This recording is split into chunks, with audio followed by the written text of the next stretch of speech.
হাতে মাত্র ৮ দিন সময় আছে।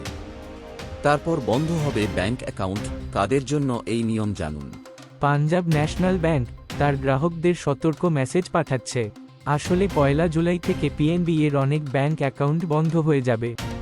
তাই হাতে মাত্র আর ৮ দিন সময় আছে। আপনারও যদি পিএনবিতে অ্যাকাউন্ট থাকে তবে এই খবর আপনার জন্যই।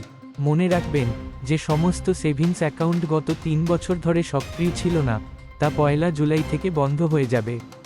মূলত ব্যাংক সেই সমস্ত গ্রাহকদের অ্যাকাউন্টই বন্ধ করতে চলেছে যাদের অ্যাকাউন্টে গত কয়েক বছরে কোনো লেনদেন হয়নি এবং জিরো ব্যালেন্স হয়ে পড়ে রয়েছে। ব্যাংক অ্যাকাউন্ট যাতে বন্ধ না হয় তার জন্য কি করতে হবে? পিএনবি তার গ্রাহকদের সেভিংস অ্যাকাউন্টের বর্তমান স্থিতি পরীক্ষা করতে বলেছে। গত ৩ বছর ধরে যাদের অ্যাকাউন্টে কোনো লেনদেন হয়নি সেই সব গ্রাহকদেরই নোটিশ পাঠিয়েছে ব্যাংক। ব্যাংক বলেছে যে ব্যাংক অ্যাকাউন্ট সক্রিয় রাখতে গ্রাহককে ব্যাংক শাখায় যেতে হবে এবং কেওয়াইসি করিয়ে আসতে হবে। না হলে হবে না। কেওয়াইসি এর পাশাপাশি গ্রাহককে সংশ্লিষ্ট নথিগুলোও সংযুক্ত করতে হবে। কেন এই সিদ্ধান্ত নিল Punjab national bank? Punjab national ব্যাংকের তরফে জানানো হয়েছে, অনেক স্ক্যামার এই ধরনের ব্যাংক অ্যাকাউন্টের অপব্যবহার করে। এমন পরিস্থিতিতে প্রতারণার ঘটনা ঠেকাতেই এমন সিদ্ধান্ত নিয়েছে ব্যাংকটি। ব্যাংক বলেছে যে অ্যাকাউন্ট বন্ধ করার জন্য বিবেচনা 30 এপ্রিল 2024 এর উপর ভিত্তি করে করা হবে।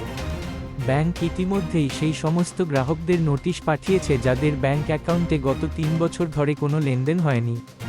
গ্রাহকরা আরও তথ্যের জন্য ব্যাংকে ভিজিট করতে পারেন। কাদের কাদের ব্যাংক অ্যাকাউন্ট বন্ধ হবে না? ব্যাংক বলেছে যে এটি ডিম্যাট অ্যাকাউন্টগুলি বন্ধ করবে না। এছাড়াও সুকন্যা সমৃদ্ধি যোজনা, SSY, প্রধানমন্ত্রী জীবন জ্যোতি বীমা যোজনা, PMJJBY, প্রধানমন্ত্রী সুরক্ষা বীমা যোজনা, PMSBY, অটল পেনশন যোজনা, APY এর মতো সরকারি প্রকল্পগুলির জন্য খোলা অ্যাকাউন্টগুলিও বন্ধ করা হবে না।